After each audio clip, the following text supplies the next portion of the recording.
setelah kami memberikan cut off 31 Mei, maka muncullah lagi angka yaitu BHAV BPJS, jadi ini tidak ada masalah, yang sebetulnya ini bisa langsung ditransfer sebesar 5,3 T.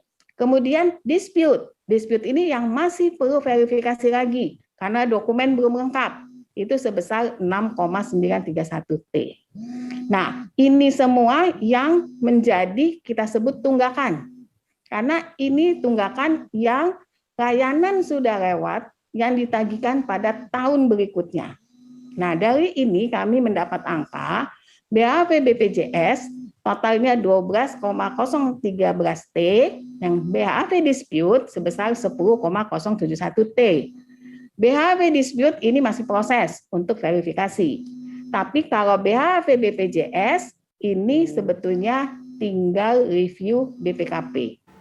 Oke, saya ingin ke Dr. Daeng. Tadi sudah mendengarkan bagaimanakah mekanisme pencairan dari insentif maupun juga klaim rumah sakit dari Pak Edi. Nah, Dr. Daeng, ada juga kemudian narasi-narasi yang muncul bahwa para tenaga medis ini kemudian tenaga kesehatan bahkan banyak yang resign karena memang insentif mereka bahkan belum terbayarkan, termasuk mereka yang relawan dan juga non-PNS ya. Tapi data konkret yang dimiliki oleh IDI di lapangan seperti apa? Jadi begini Mbak Maria, Mas Arief, ini memang harus lengkap dijelaskan. Yang pertama memang kalau ada yang belum cair insentif nakes itu betul ya. Termasuk yang klaim rumah sakit. Tapi jangka waktunya berapa lama itu, Dr. Daeng? Ada yang di yang di tahun 2020 sebagian ada, tapi yang di tahun 2021 ini mulai Januari juga masih belum cair. Itu betul ya. Tadi menurut penjelasan ini harus lengkap memang. Ternyata dari perhitungan kan kalau yang di BPJS itu kan yang barusan saya dengar kan yang di situ hanya 6 triliun ya dari 13. Nah, saya juga sudah mendapatkan konfirmasi ya. Ini harus lengkap dijelaskan karena saya juga koordinasi dengan kementerian termasuk Bapak Mensesnek. Ini kami juga butuh konfirmasinya, betul. Ya, jadi memang sudah ada perintah dari Bapak Presiden untuk mempercepat. Ini harus juga diketahui masyarakat gitu. Sudah ada perintah dari Bapak Presiden mempercepat. Dan saya juga bertanya ke BPK dan ternyata memang untuk yang insentif nakes ya, insentif nakes itu dari Kementerian Keuangan sudah dibayarkan ke Kementerian Kesehatan, sehingga nanti tinggal di Kementerian Kesehatan kami akan koordinasi untuk percepatan pembayaran khususnya insentif nakes. Kira-kira seperti itu kalau gambaran secara umum. Kalau informasi klaim bahwa nakes itu, kalau klaim rumah sakit, untuk mempercepat, ini mungkin masukan untuk Pak Edi barangkali ya. Karena yang saya dengar itu kan, yang bermasalah kan 6 triliun. Mungkin dengan percepatan ini yang 5 triliun itu mudah-mudahan bisa cair dulu lah ya. Ya, lebih dipercepat lagi. Kekhawatirannya apa, Dr. Daeng, kalau misalnya ini berlama-lama atau lambat dibayarkan? Kok saya jadi berpikirnya begini, dokter. Ini juga Mas Hermawan juga silakan juga bisa berkomentar ya. Kan banyak tuh ditemukan cerita-cerita di masyarakat sulit atau tidak mau menerima pasien dan lain sebagainya. Ya jangan-jangan mereka juga menolak pasien itu karena ya kehabisan amunisi kalau juga. Itu tidak. Bukan, kalau itu insya Allah tidak terjadi Mas Arief, karena kami juga pantau. Termasuk yang berita-berita nakes itu mundur, kami belum mendapatkan laporan secara real itu di lapangan. Kalau relawan itu kemudian habis masa bakti relawannya, kemudian tidak memperpanjang lagi, itu mungkin iya. Tapi kalau mundur gara-gara isu insentif itu, kami belum mendapatkan lapor realnya ke Ikatan Dokter Indonesia. Tapi kami sudah menyampaikan bahwa ini memang kondisi faktanya memang belum tercairkan, makanya kami mengadvokasi ke Kementerian Kesehatan untuk membantu mempercepat pencairan supaya nakes ini terutama yang relawan itu terbayar dengan baik, karena mereka juga keluarganya di rumah juga membutuhkan nafkah kan untuk terutama yang relawan. Betul. Karena relawan itu bagaimanapun Mbak, relawan ini sebenarnya sensitif. Kami juga merasa tidak enak membicarakan ini secara publik. Tapi untuk yang relawan itu sudah betul-betul penuh meninggalkan pekerjaan sebelumnya. Dia memang hanya untuk bekerja sebagai relawan, sehingga kalau insentifnya terhambat, itu keluarga di belakangnya juga karena penghasilan satu-satunya hanya dari insentif ini, begitu ya. Makanya kami ingin ke Mas Hermawan. Kalau yang relawan, Mbak Maria yang relawan ya. Kalau yang pegawai di rumah sakit mungkin masih dapat gaji dari rumah sakit. Tapi yang penuh relawan itu sudah meninggalkan pekerjaan di belakangnya. Oke, baik. Mas Hermawan, jadi kekhawatirannya apa saja nih rekan-rekan di sana? Karena kalau ingin bertabayun, kemarin juga kami sempat berdialog dengan Pak Ridwan Kamil, Gubernur Jawa Barat, menyatakan bahwa sebenarnya ada juga kok kasus-kasus yang ternyata memang ditemukan rumah sakitnya yang lambat memberikan klaim padahal dananya ada. Begitu. Oke, ini ada dua ya, saya bedah satu-satu. Jadi tunggakan ini yang sudah disampaikan Pak Edi di depan tadi itu ada dua. Ada yang sifatnya reimbursement atau klaim terkait dengan layanan COVID, ada yang kaitan dengan insentif nakes. Nah ini dua hal yang berbeda, sistemnya juga berbeda. Pertama yang terkait dengan reimbursement, tadi sudah dijelaskan dengan baik oleh Pak Edi dan itu adalah faktanya. Tetapi bahwa di situ ada peran dua yang paling signifikan, peran administrator rumah sakit. Di rumah sakit itu biasanya ada tim case mix namanya. Inilah tim yang mengonversi pelayanan menjadi kode dan menginput ke dalam sistem, sehingga ini yang akan menjadi bahan verifikasi oleh teman-teman BPJS. Nah yang menarik di setiap daerah itu kapasitas dari juga jumlah dan kualitas kemampuan dari verifikator BPJS itu juga terbatas. Nah sehingga kalau di daerah-daerah itu bisa terjadi ada BPJS kalau komunikasinya bagus dengan pihak rumah sakit, cepat diprosesnya. Tapi juga ada yang lambat karena volume. Nah ini juga perlu diperhatikan oleh regulator ya atau pemerintah. Ini satu faktor. Yang kedua juga faktor yang berkaitan di internal rumah sakit terkait dengan tim case mix.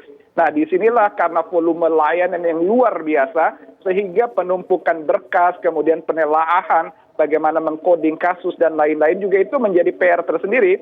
Dan itu kerja keras dari tim case mix itu biasanya gabungan. Di situ ada tim rekam medis, biasanya yang mengonversi, ada tim penanggung jawab layanan medis, biasanya dokter GP koordinatornya, dan ada tenaga keuangan. Nah inilah kombinasi tim case mix yang kalau mereka ini kompak, biasanya kompak. Berarti problemnya bisa ada di verifikator BPJS. Tapi kalau dua-duanya aman, nah ini biasanya lancar, tinggal proses reimbursement-nya.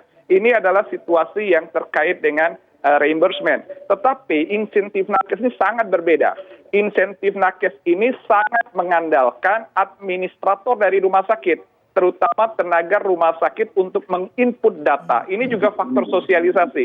Nah, pemerintah kami sangat berharap agar melakukan sosialisasi itu secara berkesinambungan, walaupun berjenjang ada tugas dinas kesehatan di sana, tetapi Kementerian Kesehatan juga harus melakukan edukasi secara berkelanjutan nih, promosi pelatihan, bahwa rumah sakit itu harus menginput melalui Yankes namanya. Di sana juga ada koneksi terkait dengan SDMK, bagaimana sumber daya manusia kesehatan, identitasnya, izin prakteknya, dan penanganan pasiennya itu betul-betul harus diinput. Jadi, walaupun sebenarnya yang disasar ini individu nakes secara perseorangan, tapi di situ ada fungsi manajerial rumah sakit, ada fungsi administrasi rumah sakit, yang kalau itu tidak dilakukan, maka nakes tidak akan pernah mendapatkan insentif, karena tidak terrecord, tidak terdaftar. Jadi, kita ketika bicara insentif nakes ini, sangat bergantung dari kemampuan rumah sakit. Nah sayangnya kami dulu pernah mengusulkan di awal sekali ketika skenario insentif ini dibuat, adakah insentif buat manajemen atau rumah sakit? Jadi kalau kita ingin memberikan insentif kepada tenaga kesehatan, dokter, perawat, bidan, analis lab, ada tenaga-tenaga yang tidak termasuk. Ada tenaga prekan medis di sana, ada tenaga keuangan di sana, ada tenaga support facility di sana. Padahal mereka lah yang menjamin juga efektivitas layanan. Dan keberlangsungan uang ini sampai juga ke para tenaga kesehatan. Baik. Mas Hermawan, ini cukup menarik. Kita tahan dulu boleh, Mas? Kita jeda terlebih dahulu, nanti kita lanjutkan lagi dengan Dr. Daeng dan juga Pak Edi. Saat lagi, usai jeda. Ya, menarik dialog kami tadi sebelumnya apa yang disampaikan oleh Mas Hermawan. Kami ingin lanjut ke Dokter Daeng. Jadi sebenarnya di lapangan begitu tidak sih? Ternyata banyak juga loh rumah sakit yang kemudian tidak menyampaikan klaimnya ke pemerintah. Pemerintah juga, tapi dalam hal ini kan ada catatan juga bahwa harus juga tidak boleh ada tunggakan, cairnya juga dananya harus dipercepat. Jadi begini Mbak Maria, yang kita bicarakan ini kan masalah tunggakan ya, yang belum dicairkan pemerintah. Kalau yang namanya tunggakan, itu laporan itu sudah masuk semua.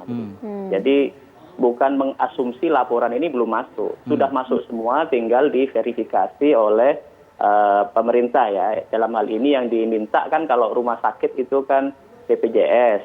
Kalau nakes ini kayaknya langsung ke ini, langsung ke Kementerian Kesehatan, ya langsung ke Kementerian Kesehatan. Itu pasti sudah masuk semua kalau sudah mengatakan tunggakan.